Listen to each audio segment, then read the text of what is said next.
இதோ உங்களை தேடி முதன்முறையாக வசீகரமான தொழில்நுட்பம் மற்றும் அதிவேகமான செயல்திறனுடன் UFX மொபைல்ஸ். மெல்லிய தோற்றத்துடன் முற்றிலும் சிறப்பாக எல்லோருக்கும் எளிதாக UFX மொபைல்ஸ். உங்கள் நவீன தலைமுறைக்கான mobile UFX mobiles. Make your move. For the very first time coming your way is an irresistible combination of speed, style and technology. UFX mobiles, exceptionally sleek, totally advanced, and now the phone that everyone can afford to touch. Your next generation mobile. UFX mobiles, make your move.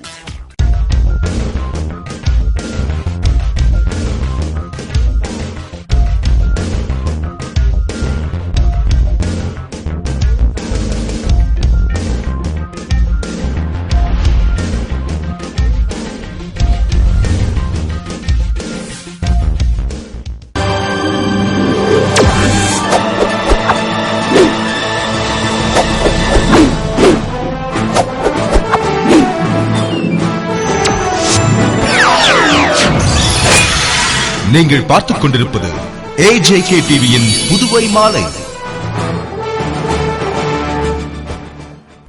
வணக்கம். புதுவை சாமிப்பிள்ளை தோட்டம் தீ விபத்து பகுதிகளை முதல்வர் ரங்கசாமி பார்வையிட்டு பாதிக்கப்பட்ட மக்களுக்கு ஆறுதல் கூறினார். புதுவை சாமிப்பிள்ளை தோட்டம் இந்திரா நகரில் நேற்று ஏற்பட்ட தீ விபத்தில் 24 வீடுகள் முற்றிலும் எரிந்தது. 7 வீடுகள் பகுதி வாரியாக எரிந்து 30 லட்சம் மதிப்புள்ள பொருட்கள் சேதமடைந்தது. இதுகுறித்து தகவல் அறிந்த முதல்வர் ரங்கசாமி சம்பவ இடத்திற்கு சென்று தீ விபத்து ஏற்பட்ட பகுதிகளை பார்வையிட்டார் மற்றும் பாதிக்கப்பட்ட மக்களுக்கு ஆறுதல் கூறினார். மீட்பு பணிகளை உடனடியாக மேற்கொள்ள அதிகாரிகளுக்கு உத்தரவிட்டார். அப்போது சட்டமன்ற உறுப்பினர் கல்யாண சுந்தரம், NR காங்கிரஸ் செயலாளர் NSJ ஜெயபால், காங்கிரஸ் பிரமுகர் காசிலிங்கம், தாசில்தார் தில்லைவேல், துணை தாசில்தார் கிருஷ்ணன், கிராம நிர்வாக அதிகாரிகள் சோழன், சிவசங்கரன் உள்ளிட்டோர் உடனிருந்தனர். புதுவை கிருமாம்பாக்கம் ஆரம்ப சுகாதார நிலையத்தில் பொதுமக்கள் தாக்கியதால் அச்சமுற்று உள்ளிருப்பு போராட்டத்தில் ஈடுபட்ட செவிலியர்கள் மற்றும் ஊழியர்களிடம் அமைச்சர் ராஜவேலு சமாதான பேச்சுவார்த்தை நடத்தி உரிய நடவடிக்கை எடுத்தார். புதுவை கிருமாம்பாக்கத்தைச் சேர்ந்த பழனியம்மாள் என்பவர் தீக்குளித்து தற்கொலைக்கு முயன்றார். படுகாயமடைந்த அவரை மீட்டு அருகில் இருந்தவர்கள் ஆரம்ப சுகாதார நிலையத்திற்கு அழைத்து சென்றனர். அங்கு மேல் சிகிச்சைக்காக அரசு பொது மருத்துவமனைக்கு அழைத்து செல்ல ஆம்புலன்ஸ் இல்லாததால் ஆத்திரமடைந்த மக்கள் மருத்துவமனை கண்ணாடி ஜன்னல் கதவுகளை அடித்து நொறுக்கினர்.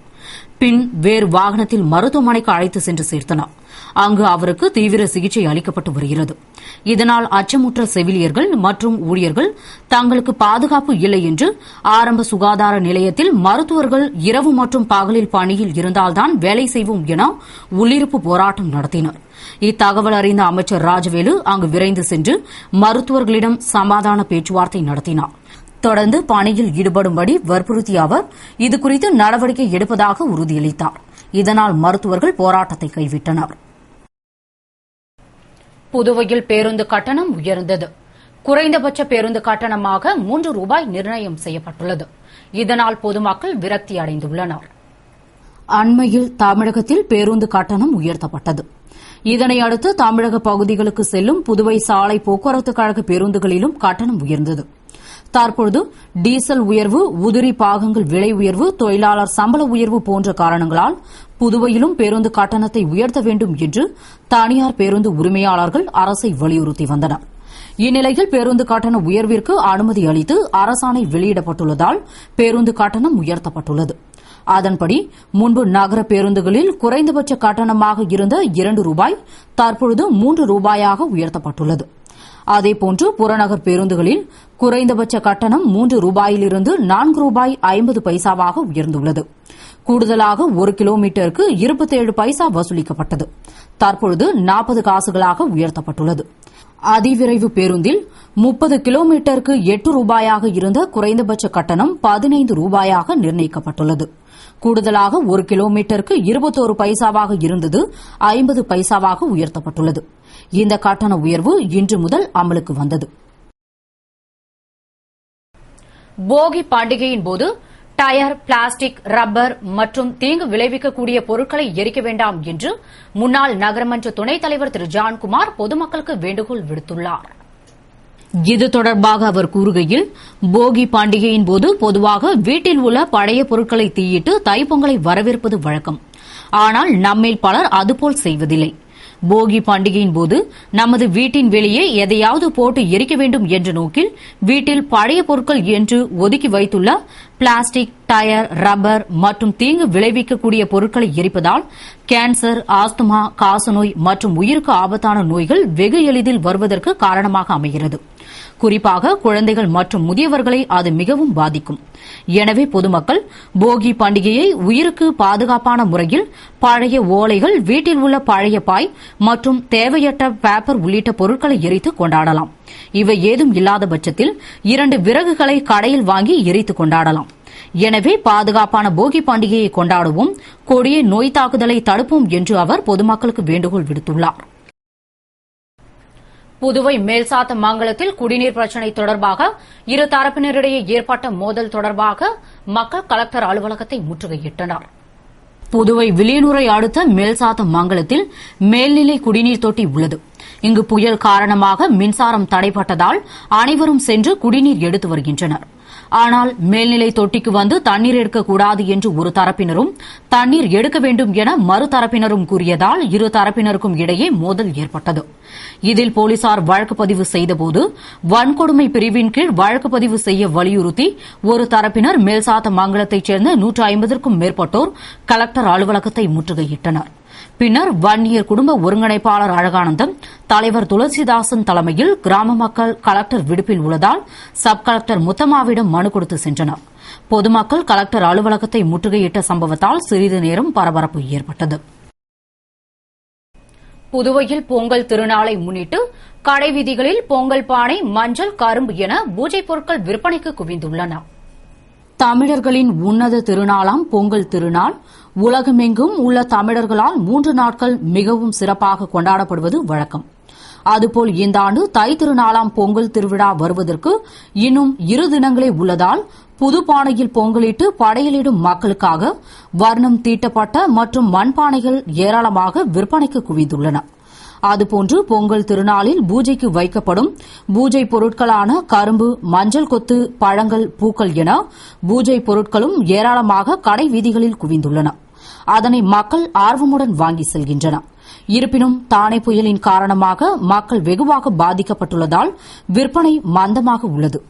இதுகுறித்து பானை விற்கும் ஒருவர் கூறுகையில், புயல் வந்து ரொம்ப நஷ்டமாயிடுதுவா. வாங்கி அந்த முதல் வச்சு பொங்கலுக்காக வாங்கி அந்த அடிக்க வச்சு ஏனம் பூரா சரிஞ்சு வந்து ஓடிச்சோம்ல, காத்துலயே தூக்கின்னு ஓடி போச்சு அளவுக்குத்தான். நாங்க இந்த வருஷம் எப்படித்தான் பழப்பு நடத்துறதுன்னு தெரியல. நாங்க முதல்ல வச்சு இப்ப இந்த மாதிரி நிலையில இருக்கிறோம். அரசாங்கமா பார்த்து எங்களுக்கு ஒரு உதவி செய்யணும். புதுவை முதலியார்பேட்டை காவல் நிலைய எல்லையில் தொடர் செயின் பறிப்பில் ஈடுபட்டவர்களை போலீசார் கைது செய்து நகைகளை பறிமுதல் செய்ததாக எஸ்எஸ்பி சந்திரன் கூறினார்.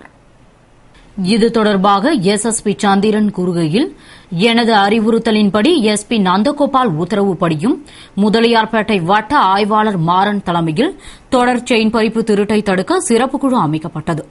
அதன்படி உதவி ஆய்வாளர் கோகுலகிருஷ்ணன் மற்றும் காவலர்கள் சரவணன், ரமேஷ் ஆகியோர் நயினார் மண்டபம், சுதானா நகரில் சிறப்பு ரோந்து பணியில் ஈடுபட்டபோது சந்தேகப்படும்படியாக மோட்டார் சைக்கிளில் வந்த ஒருவரை பிடித்து விசாரணை நடத்தியதில் அவர் முன்னுக்கு பின் முரணாக பதிலளித்ததால் அவரை காவலர்கள் சோதனை செய்தபோது அவர் பையில் தங்க தாலி சரடு இருந்தது. தொடர்ந்து நடத்திய விசாரணையில் அவர் வில்லியனூரைச் சேர்ந்த காண்டீபன் என்பதும் முதலியார்பேட்டை காவல் நிலைய சரகத்திற்குட்பட்ட பகுதியில் தொடர் தாலி செயின் பறிப்பு திருட்டில் ஈடுபட்டதாகவும் கூறினார். அவரையும் அவருடன் நகைகளை விற்க துணை புரிந்த நண்பர்களையும் போலீசார் கைது செய்து 7 குற்ற வழக்குகளில் அவர்களிடமிருந்த 4 லட்சம் மதிப்புள்ள நகைகளை கைப்பற்றி நீதிமன்றத்தில் ஆஜர்படுத்தினார்கள் என்று கூறினார்.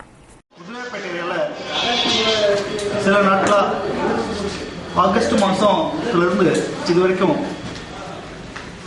செயின் ஸ்நாச்சஸ் சில இடங்களில் நடந்து வந்துச்சு. நாங்கள் அது வந்து சீரியஸாக பிடிக்கணும் அப்படின்னு சொல்லிட்டு எஸ்பி சவுத்து, முதலியார்பேட்டை இன்ஸ்பெக்டர் எல்லாம் சொல்லியிருந்தோம். இதனுடைய அடிப்படையில் அவங்க டீம்ஸ் போட்டு தேடிட்டு இருந்தாங்க. கோகுல்தாஸ் எஸ்ஐ, அவரோட கோகுலகிருஷ்ணன், இனியன், இவங்கெல்லாம் வந்து நைட் ஃபுல்லாக முருகசாமி எஸ்ஐ இவங்கெல்லாம் என்ன பண்ணாங்கன்னா நைட்டு டீமும் பிரிஞ்சு இந்த மாதிரி இரவு நேரங்களில் வித்தியாசமாக இருக்கிற பசங்களெல்லாம் நைட்டில் போயிட்டு இருக்கக்கூடிய பசங்களெல்லாம் வந்து இது பண்ணாங்க, செக் பண்ணாங்க. செக் பண்ணி பிடிக்கும்போது அதில் ஒரு பையனை பிடிச்சாங்க, காண்டிவன் அப்படின்னு பேர். அவங்க அப்பா பேர் ராமச்சந்திரன். பிடிச்சி விசாரிக்கும் போது அந்த பையன் முன்னுக்கு பின் முறைனா பதில் சொன்னான். உடனே அந்த பையனை செக்யூர் பண்ணி ஸ்டேஷன் கூட்டு போயிட்டு விசாரிக்கும் போது அவங்களோட ஒரு செயின் ஒன்று வச்சுருந்தான். பார்க்கும்போது அந்த பையன் தொடர்ந்து ஆகஸ்ட்லேருந்து இது வரைக்கும் கிட்டத்தட்ட 7 இடத்துல செயின் பறிப்பு, இந்த மாதிரி பெண்கள் கிட்ட ஏமாந்துக்கிற சமயத்தில் செயினை எடுத்துட்டு போகக்கூடிய ஒரு பையனா இருக்கிறான் அப்படின்னு தெரிய வந்தது. அந்த பையனை பிடிச்சி செக்யூர் பண்ணதில், இன்ட்ரோகேட் பண்ணதில் அதை வந்து 3 பேர்த்துக்கிட்ட வந்து விற்றதாகவும் 3 பேர்த்துக்கிட்டே அவங்க வந்து விற்கிறதுக்கு ஏற்பாடு பண்ணதாகவும், இந்த டிஸ்போசல் எப்படி பண்ண அப்படிங்கிறத வச்சு அவங்க மேலேயும் 3 பேர் பல கேஸ் போட்டுக்கிறோம். அவங்களையும் அரெஸ்ட் பண்ணிக்கிறோம். நாகராஜ், வேல்முருகன், அப்புறம் வந்து சீனிவாசன், இந்த 3 பேருக்கு இருந்திருக்காங்க.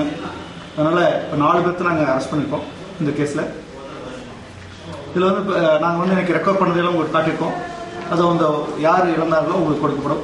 இந்த மாதிரி காவல்துறை வந்து இந்த மாதிரி பிரச்சனை வரும்போது அது ரொம்ப எச்சரிக்கையாக நீங்கள் எல்லாம் அந்த மாதிரி இருக்கக்கூடாது அப்படிங்கிற நோக்கத்தில் தீவிரமாக அதில் வந்து எவ்வளோ தூரம் கண்காணிக்க முடியுமோ வேகமாக கண்காணித்து இந்த குற்றவாளிகளை அரெஸ்ட் பண்ணியிருக்காங்க. குற்றத்தில் எவ்வளோ பர்சனை அரெஸ்ட் பண்ணியிருக்காங்க. அது மட்டும் இல்லை, வேறு சில இடங்களிலும் ஒரு சில இடத்துல வந்து செயின் ஸ்நாட்ச் நடந்திருக்கு. அதுக்கும் கூடிய விரைவில் அவங்களே அதில் இருக்க சம்பந்தப்பட்ட குற்றவாளிகளையும் பிடிக்கிறதுக்கு நாங்கள் விரைந்து செயல்படுவோம் அப்படின்னு சொல்லிட்டு. இத்துடன் செய்திகள் நிறைவடைகின்றன. வணக்கம்.